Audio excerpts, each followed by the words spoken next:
नमस्कार दोस्तों, मैं राकेश कुमार दास एक बार फिर से आप सबों के बीच उपस्थित हूँ मैन ईटर लेपर्ड की एक नई कहानी के साथ।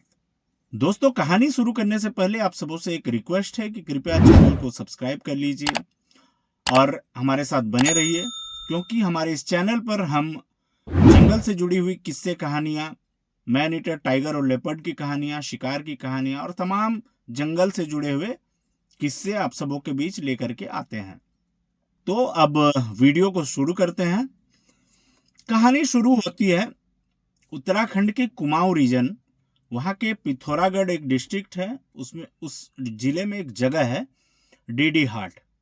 तो ये डीडी हाट की कहानी है, जहां पर एक लेपर्ड वो अल्कोहलिक हो गया था, यानी कि शराबी हो गया था। अब सुनने में ये बड़ा अजीब लगता है कि एक लेपर्ड शराबी हो गया हो। हमने कई बार इस तरह की घटनाएं सुनी है, सोशल मीडिया के माध्यम से हमने देखी भी है कि बंदर कभी कभार शराबी हो जाते हैं, लेकिन मैनीटर, टाइगर या लेपर्ड की इन जितनी भी घटनाएं देश में हुई है, इसमें ये एक अजीब है। कई बार हमने देखा है कि कई सारे मैनीटर, टाइगर्स या लेपर्ड्स ने कुछ ऐसे हैबिट एक्वायर कर लिए हैं जो आमतौर पर लेपर्ड या टाइगर्स में होते नहीं हैं, लेकिन उनका शराबी बनने का ये एक अजीब सा मामला सामने आता है। अब बात शुरू होती है 2014 अगस्त, जब एक फौजी वो कहीं कैंटीन से शराब पी करके अपने घर को आ रहे थे। यूं तो पहाड़ में थोड़ी दूर दूर पर ही घर होते हैं, तो वे जैसे ही आ रहे थे, अपने घर को जा रहे थे और वो कैंटीन से थोड़ा दूर ही था। तो इन्होंने जैसे ही घर पहुंचने ही वाले थे, तो उनकी पत्नी ने बाहर वो आंगन में एक मूसल होता है, मूसल से वो धान कूट रही थी। तो उसने भी देखा कि उसके पति वापस आ रहे हैं और वो काफी तेज गाना गा गा कर आ रहे थे। तो जैसे ही वो घर के पास पहुंचने ही वाले थे, इतने में ही उनकी पत्नी ने देखा कि उसके पति को पीछे से एक लेपर्ड ने हमला कर दिया। जैसे ही उसने हमला किया, तो ये जो थे फौजी, ये मुंह के बल गिर गए उसके भार से। एक तो उन्होंने थोड़ी पी भी रखी थी, उनका बैलेंस नहीं बन पाया और ये मुंह के बल गिर गए। तो जैसे ही ये गिरे, लेपर्ड जो था वो इनकी पीठ पर चढ़ गया और उसको नोचने खसोटने लगा। इतने में उनकी पत्नी, जो मूसल लेकर के कूट रही थी, वो उसके डंडे को, जो ओखली का डंडा जो होता है, उसके दोनों तरफ में स्टील लगे होते हैं। एक लंबा सा डंडा होता है, दोनों तरफ स्टील लगा होता है, ताकि वो लकड़ी खराब ना हो जाए, और उससे कूटा जाता है। तो उसी डंडे को लेकर के वो भागती हुई अपने पति के पास आई और उसने उस डंडे के सहारे तेंदुए को भगाने की कोशिश की। हालांकि तेंदुआ अपने शिकार पर चढ़ चुका था, तो वो उस औरत को देखकर, उस फौजी की पत्नी को देखकर गुर्राया और डरा कर भगाने की कोशिश की। लेकिन उस वक्त वो पत्नी जो थी, वो उसको 2-4 डंडे धर देती है उस लेपर्ड को, और उस दौरान कहीं उसके वाइटल पार्ट्स में लग गया होगा शायद, तो वो काफी तेज चीखता हुआ वहां से उस फौजी को छोड़ करके भाग गया। इसी बीच जो चीख पुकार मची, इसको सुन करके पड़ोस के लोग भी आ गए थे। पड़ोस के लोग आ गए और इसके बाद उन्होंने देखा कि काफी ज्यादा खून बह गया है, तो इन्होंने उसे तुरंत हॉस्पिटल पहुंचाया और वन विभाग के लोगों को भी सूचना दी। वन विभाग के लोग पहुंचे, डायरी बनाया और इसके बाद उन्होंने लखपत सिंह रावत जी को बुलाया, जो कि वहां के एक मशहूर शिकारी हैं। हालांकि लखपत सिंह रावत को एक ही घटना के बाद शिकारी को इसीलिए बुलाया गया क्योंकि ये घटना जो थी एक आज की इकलौती नहीं थी। इसके पहले, काफी पहले भी इस तरह की घटनाएं हुई थी, और जिसमें एक छोटे बच्चे को एक लेपर्ड ने मार दिया था। उस घटना में हुआ यह था कि एक छोटा बच्चा खेल रहा था। जब शाम हुआ, अंधेरा होने को आया, तो वो अपने घर को आ रहा था। अब चूंकि मैंने जैसे कहा कि पहाड़ों में घर थोड़े थोड़े दूरी दूरी पर बने हैं, तो वो घर को आ रहा था और उसने अपने दादा को, और दादा ने भी अपने पोते को देख लिया था कि पोता आ रहा है, और बच्चे ने भी देख लिया था कि दादाजी मेरे आंगन में बैठे हैं। तो दोनों बात करते आ रहे थे। इतने में उसे बिल्ली के मिमियाने की आवाज आई झाड़ियों में से। जैसे ही झाड़ियों में से बिल्ली के मिमियाने की आवाज आई, तो वो अपने दादाजी को आवाज देता हुआ ही उस ओर गया, झाड़ियों की ओर। कि दादाजी यहाँ बिल्ली के बच्चे हैं। तो जैसे ही वो वहां गया, इतने में ही लेपर्ड वहां से कूद करके निकली झाड़ियों से और इसे झपट्टा मार करके ले गई झाड़ियों में ले गई और फिर उसे मार दिया। हो सकता है कि इतने तेज हमले और इतनी माने तेजी से जो घटनाक्रम हुआ उसमें बच्चा हो सकता है हार्ट फेल में ही मर गया हो, लेकिन उसके गले में पंक्चर के निशान भी पाए गए थे। तो खैर, इसके बाद जब जांच किया गया तो यह पता चला कि वो जो है, जो बच्चा मरा था वो था आपका,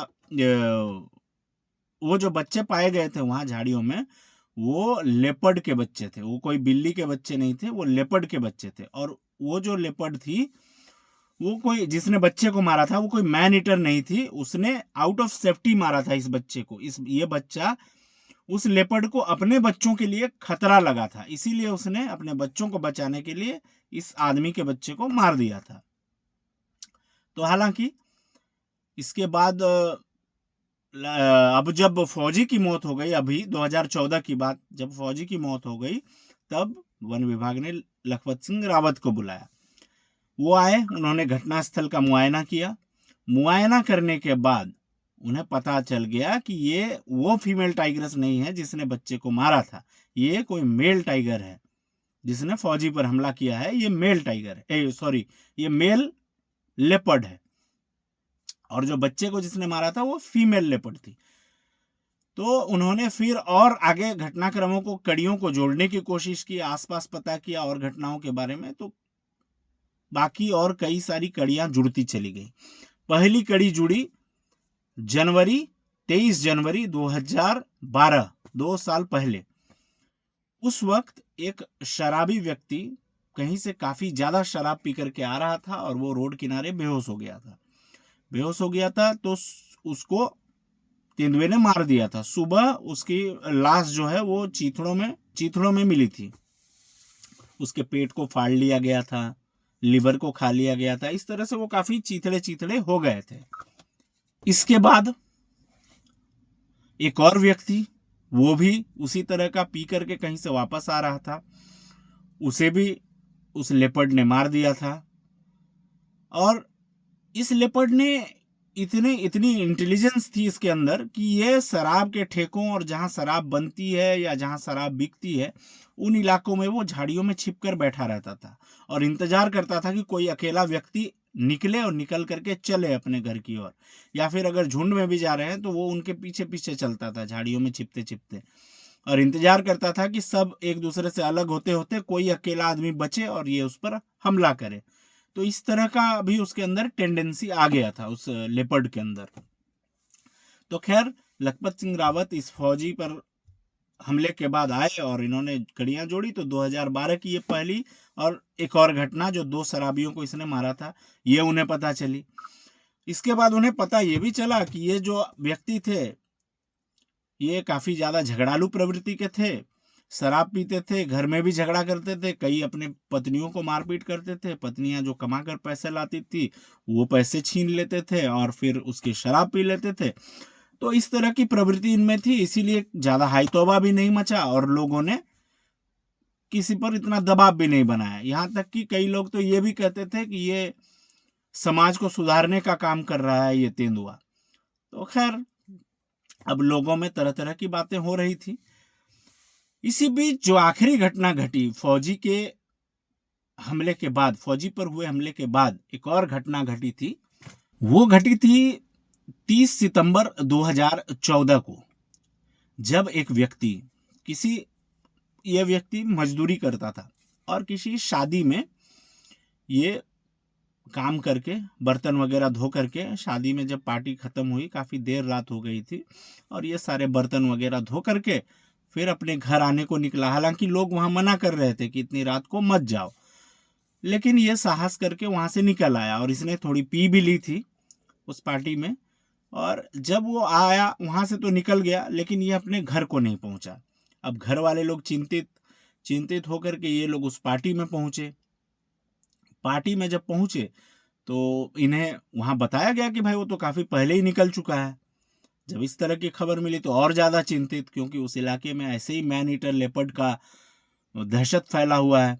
और फिर ऐसे में आदमी का गायब हो जाना, ये तो बड़ी ही चिंता की बात है। खैर उसकी ढूंढाई हुई, खोजबीन की गई, तो जब रास्ते को अच्छे से ट्रेस किया गया तो देखा गया कि झाड़ियों में थोड़ी दूर पर जाकर के एक आधी खाई हुई लाश पड़ी हुई है। उसको जब पलट करके देखा गया चेहरा वगैरह, तो वो यही व्यक्ति था। इसको देखा गया कि तेंदुए ने इसका भी पेट फाड़ दिया था, इसके लीवर में पड़ी हुई शराब को पी लिया था और थोड़ा बहुत मांस खाया था। तो लखपत सिंह रावत जी वहां पहुंचे, उस घटनास्थल पर पहुंचे तो उन्हें पता चला कि इसी इलाके में उसका मूवमेंट है। तो उन्होंने फैसला किया कि एक बेट बांधा जाए, इसमें बछड़ा, भैंस के बच्चे को वहां पर उन्होंने बांधा। अब ऐसी बात नहीं है कि जो जानवर मैन ईटर हो जाते हैं वो किसी और जानवर का शिकार नहीं करते, वो ऐसे हो जाते हैं कि उन्हें जो इजी प्रे मिल जाए वो उसका शिकार कर लेते हैं। तो इस उम्मीद से, चूंकि वो बछड़ा छोटा था, भैंस का बछड़ा था, छोटा था, तो वो उसके लिए इजी प्रे हो सकता था, उस पर हमला बोले। इस अनुमान से उन्होंने उसे वहां बांधा और वो एक पास के फॉरेस्ट बंगलो में चले गए, इस उम्मीद से कि वो इसका शिकार करे, उसके कुछ ट्रेसेस मिले। हालांकि अगले दिन लखपत सिंह रावत जी को यह बताया गया कि उस बछड़े का शिकार हो गया है। ये तत्काल वहां पहुंचे, देखा कि थोड़ा सा शिकार हो गया है और थोड़ा सा मांस भी खाया हुआ है।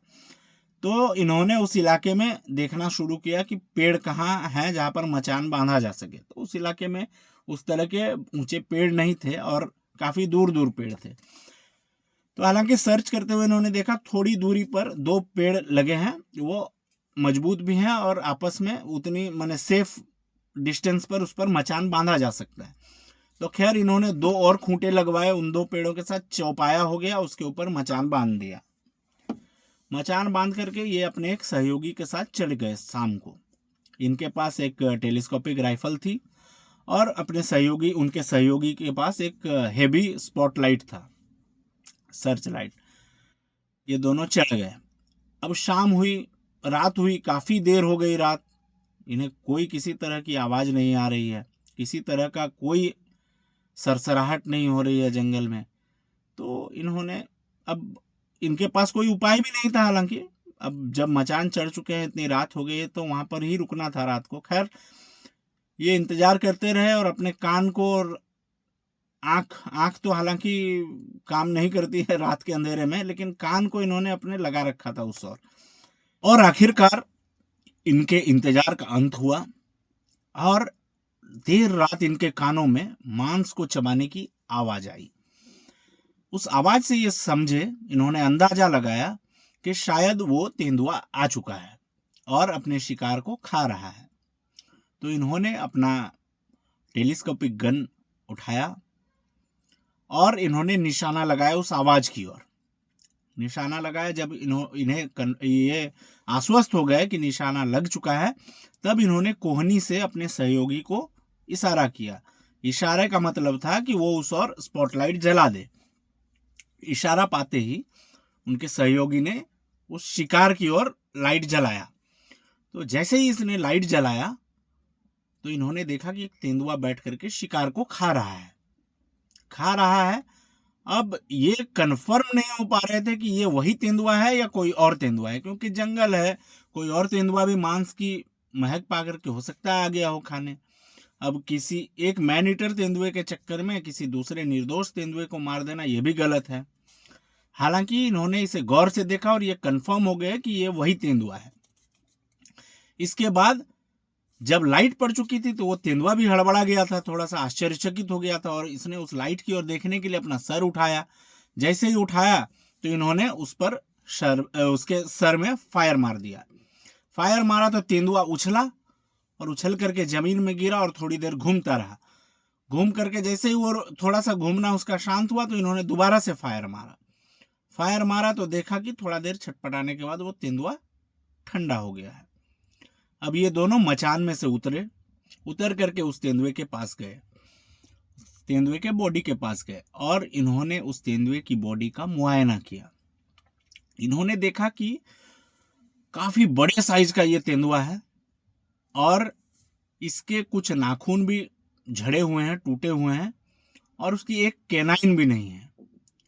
तो इससे उन्होंने ये अंदाजा लगाया कि ये तेंदुआ काफी बूढ़ा हो गया था, इसकी कैनाइन टूट चुकी थी, नाखून भी एक आध दो झड़ चुके थे, 2-3 झड़ चुके थे और यही रीजन था कि ये इजी प्रे की तलाश में मैनीटर बन गया था। इंसान इसको इजी प्रे लगे और उस पर भी वो इंसान जो शराबी थे। इसे एक आध शराबियों का शिकार करने के बाद शायद इसे ये पता चल गया था कि इस तरह की महक जिस इंसान से आती हो वो इंसान जो है वो ज्यादा लड़ पाने में सक्षम नहीं है, ज्यादा अपना प्रतिवाद नहीं कर सकता है और वो इजी प्रे है। तो इस कारण से भी वो हो सकता है कि वो अल्कोहलिक लोगों पर ज्यादा अटैक करने लगा था अपने इजी प्रे की तलाश में, भोजन की तलाश में। क्योंकि वो बूढ़ा हो गया था और जंगली जानवरों को दौड़ा करके ये उनका शिकार नहीं कर पाता, तो ये फिर ह्यूमंस पे आ गया था। तो खैर इस तरह से इस तेंदुए का अंत हुआ लखपत सिंह रावत जी के द्वारा और इस तेंदुए के अंत के साथ ही आज की हमारी ये कहानी भी खत्म हुई। नमस्कार। आप सबों से रिक्वेस्ट है कि प्लीज चैनल को सब्सक्राइब कीजिए। हम और भी कई सारी कहानियां लेकर के आते रहेंगे, जंगल से जुड़े किस्से कहानियां आपसे शेयर करते रहेंगे। जय हिंद।